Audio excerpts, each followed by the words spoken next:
للذین یولون من نسائہم تربص اربعۃ اشہر، وہ لوگ کہ جو اپنی عورتوں سے ایلا کر لیں وہ انتظار کریں 4 مہینے۔ ایلا کرنا آپ اسے ناراضگی سمجھ لیں، یعنی ہم بستری ترک کر دینا، ان کو اپنے سے جدا کر دینا کہ میں تمہارے پاس نہیں آؤں گا، یہ طلاق نہیں ہے، یہ گویا ایک طرح سے ناراضگی ہے، اسے ایلا کہتے ہیں۔ اور اس کے بارے میں فرمایا کہ یہ 4 مہینے ان کے لیے، یعنی قسم کھا لی اس نے یا جو بھی ارادہ باندھ لیا تو قسم ہی کے برابر ہے وہ، اور اس نے کہہ دیا کہ میں اس کے پاس نہیں جاؤں گا، تو 4 مہینے کے اندر اندر اس نے فیصلہ کرنا ہوتا ہے۔ کیا فیصلہ کرنا ہوتا ہے؟ فَإِن فَاؤُوا، اگر وہ واپس آ جائیں یعنی رجوع کر لیں، میاں بیوی بن جائیں، تو فَإِنَّ اللَّهَ غَفُورٌ الرحیم، تو بے شک اللہ تعالیٰ بخشنے والا مہربان ہے۔ وَإِنْ عَزَمُوا الطَّلَاقَ، اور اگر وہ طلاق کا عزم کر لیں، فَإِنَّ اللَّهَ سَمِيعٌ عَلِيمٌ، تو اللہ تعالیٰ سننے والا دیکھنے والا ہے۔ یعنی یہ کہ 4 مہینے سے زیادہ معلق نہیں رکھا جا سکتا، لٹکایا نہیں جا سکتا، 4 مہینے کے اندر اندر فیصلہ کرنا ہوگا، یا تو رجوع کریں گے یا طلاق دیں گے۔ اب جس کو طلاق ہو گئی اس کا حکم آیا وَالْمُطَلَّقَاتُ يَتَرَبَّصْنَ بِأَنفُسِهِنَّ ثَلَاثَةَ قُرُوء، اور جس کو طلاق ہو گئی، جن طلاق یافتہ جو عورتیں ہیں، وہ اپنے آپ کو روک کے رکھیں 3 حیض تک۔ وَلَا يَحِلُّ لَهُنَّ أَن يَكْتُمْنَ مَا خَلَقَ اللَّهُ فِي أَرْحَامِهِنَّ، اور ان کے لیے یہ جائز نہیں ہے، حلال نہیں ہے کہ وہ چھپا لیں جو اللہ نے تخلیق کیا ہے ان کے رحموں کے اندر، یعنی اگر پیٹ میں بچہ ہے تو اس کو چھپانا ان کے لیے جائز نہیں ہے، اگر ہے تو وہ بتا، ان 4 مہینوں میں پتہ لگ جائے گا، وہ ان 3 حیض کے دوران، تو اگر بچہ ہے تو وہ یعنی اس لیے کہ اب جان چھڑانی ہے تو وہ کہیں کہ بھئی حمل نہیں ہے، تو یہ ان کے لیے جائز نہیں ہے۔ وَبُعُولَتُهُنَّ أَحَقُّ، اچھا ان کن یؤمنن باللہ والیوم الآخر، اگر وہ ہیں ایمان رکھنے والیاں اللہ پر اور آخرت کے دن پر، اگر وہ ایمان کی رمق ہے تو ان کے لیے یہ جائز نہیں ہے کہ اگر ان کے رحم میں اللہ تعالیٰ نے کوئی شے تخلیق کر دی ہے تو اس کو چھپائیں۔ تو یہ عدت کا دورانیہ ہو گیا، یعنی ایک مطلقہ کی عدت 3 مہینے ہے، لیکن اگر اس کے پیٹ میں بچہ ہے تو وضع حمل اس کی عدت قرار پائے گی، وہ مہینے کے بعد وضع حمل ہو جائے یا 9 مہینے کے بعد ہو، تو جو وضع حمل ہوگا اس پر اس کی عدت مکمل ہوگی۔ اور عدت کے دوران کسی دوسرے سے نکاح نہیں ہو سکتا، وہ آگے احکام آ جائیں گے۔ لیکن یہ جو دوران عدت ہے، جس نے طلاق دی، اور طلاق کا مطلب 3 طلاقیں نہیں ہیں، یہ ذہن میں رکھیں یہاں پہ، یعنی جس نے طلاق رجعی دی، اس عدت کے دوران وَبُعُولَتُهُنَّ أَحَقُّ بِرَدِّهِنَّ فِي ذَلِكَ، ان کے جو شوہر ہیں وہ اس بات کا حق رکھتے ہیں، استحقاق ہے ان کا، وہ حقدار ہیں اس کے کہ اس عرصے کے دوران وہ ان کو لوٹا لیں اپنے پاس، یعنی رجوع کر لیں۔ ان ارادو اصلاحا، اگر ان کا ارادہ اصلاح کرنے کا ہو، یعنی یہ ان کو ستانے کا ارادہ نہ ہو بلکہ اصلاح کا ارادہ ہو۔ وَلَهُنَّ مِثْلُ الَّذِي عَلَيْهِنَّ بِالْمَعْرُوفِ، اور عورتوں کے حقوق ہیں جیسے کہ ان کے اوپر بھلے طور جو ذمہ داریاں ہیں معروف طور پر، یعنی جو بھی دنیا میں اصول یہ ہوتا ہے کہ فرائض کے برابر حقوق ہوتے ہیں، تو اسی طرح ان کے بھی حقوق ہیں جیسے کہ ان کے فرائض ہیں۔ وَلِلرِّجَالِ عَلَيْهِنَّ دَرَجَةٌ، تاہم مردوں کو ان پر ایک درجہ انتظامی معاملات میں، جیسے وہ الرجال قوامون علی النساء ہم آگے جا کے پڑھیں گے، وہ درجہ اللہ نے فضیلت کا مردوں کو دیا ہے۔ واللہ عزیز حکیم، اور اللہ تعالیٰ زبردست ہے اور حکمت والا ہے۔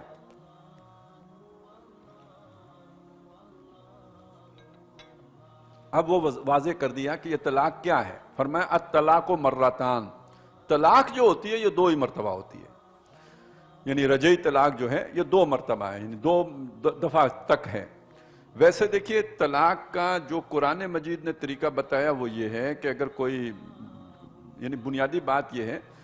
کہ یہ کوئی غصے کا عمل نہیں ہے، 2 آدمی ایک معاہدے میں بندھ گئے ہیں، میاں بیوی ہیں، اب وہ یہ سمجھتے ہیں کہ ہم اس رشتے کو نبھا نہیں کر سکتے اپنے مزاجوں کے فرق کی وجہ سے، ہم نے بڑی کوشش کی لیکن یہ کہ بہرحال کوئی انبن ہو گئی ہے، اور اس انبن میں وہ ساتھ نہیں چل سکتے، بار بار کوشش کے باوجود بھی نہیں چل سکتے، ناراضگیاں ہو جاتی ہیں، ایک دوسرے کا ادب احترام نہیں کر سکتے، جو بھی ایک ان کا مسئلہ بن گیا، اور وہ سمجھتے ہیں کہ ہم اس رشتے کا حق ادا نہیں کر سکتے۔ اب یہ ان کے درمیان سیپریشن کا طریقہ ہے کہ سب سے پہلی بات تو یہ ہے کہ اگر عورت میں کوئی کمی ہے، کمزوری ہے، کوئی غلطی ہے تو مرد اسے سمجھائے،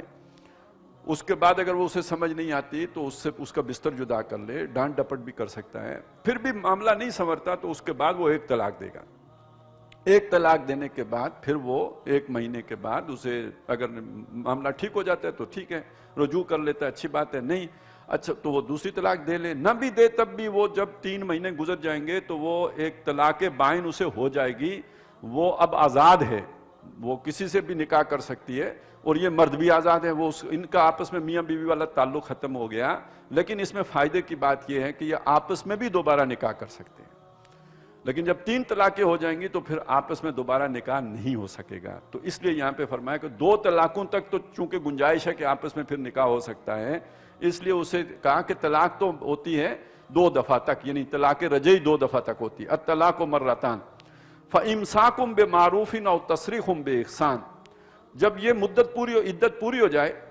تو پھر اس کے بعد یا تو چھوڑ دینا ہے ان کو، یا تو روک لینا ہے اپنے پاس بھلے طور پر، یا یہ کہ ان کو آزاد کر دینا ہے بھلے طور پر۔ وَلَا يَحِلُّ لَكُمْ، اور اے مسلمانوں یہ تمہارے لیے روا نہیں ہے، جائز نہیں ہے، أَن تَأْخُذُوا مِمَّا آتَيْتُمُوهُنَّ شَيْئًا، کہ جو کچھ تم نے انہیں دے دیا ہے، وہ جو انہیں مہر دیا ہے، کوئی تحفہ دیا ہے، کوئی زیور دیا ہے، یہ جائز نہیں ہے کہ جو کچھ تم نے ان کو دیا اس میں سے کوئی بھی شے ان سے واپس لو، إِلَّا أَن يَخَافَا أَلَّا يُقِيمَا حُدُودَ اللَّهِ، سوائے اس کے کہ ان دونوں کو اندیشہ ہو کہ وہ اللہ کی حدود کو قائم نہیں رکھ سکیں گے۔ یعنی یہاں پہ ایک استثناء دیا گیا ہے، جو کچھ مال ان پر خرچ کیا ہے اس میں سے کچھ واپس لینے کا، لیکن وہ اس کی وضاحت آگے آ رہی ہے کہ اس کی وجہ یہ ہے کہ وہ اگر میاں بیوی کے طور پر ساتھ نہیں رہ سکتے، لیکن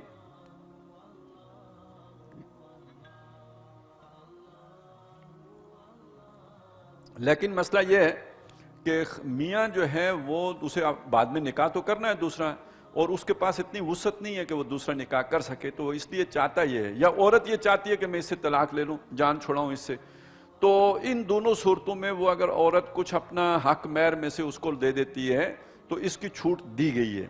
اور اس کا فیصلہ لوگ کریں گے، یعنی وہ خود یہ فیصلہ نہیں کریں گے بلکہ اس کا فیصلہ کوئی عدالت کرے گی، کوئی جرگہ کرے گا، کوئی ان کے بڑے بیٹھ کر کریں گے۔ فَإِنْ خِفْتُمْ، اگر تمہیں یہ اندیشہ ہو، یعنی اب یہ مسلمانوں سے خطاب ہے کہ اللہ یقیما حدود اللہ، کہ وہ دونوں اللہ کی حدود کو پورا نہیں کر سکتے، مطلب کیا ہوا کہ وہ ان کی آپس میں تو رنجش ہو گئی، اب وہ اپنی رنجش لے کے آئیں گے کسی قاضی کے پاس، کسی عدالت کے پاس، کسی جج کے پاس، کسی جرگے کے پاس، اب انہوں نے یہ فیصلہ کرنا ہے ان کو دیکھ کر، دیکھ بھال کر کے، یہ خلا کی اصل میں ایک صورت بھی ہے اس کے اندر، تو اس صورت میں فلا جناح علیہما، تو ان دونوں پر کوئی گناہ نہیں ہے، افتدت بے، جو کچھ اس عورت نے اس مرد کو فدیہ کر دیا، ویسے تو آپ اس میں سے کچھ بھی نہیں لے سکتے، لیکن یہ کہ وہ آپ سے جان چھڑانے کے لیے کچھ آپ کو فدیہ دے کر تو آپ سے طلاق لے لے، اور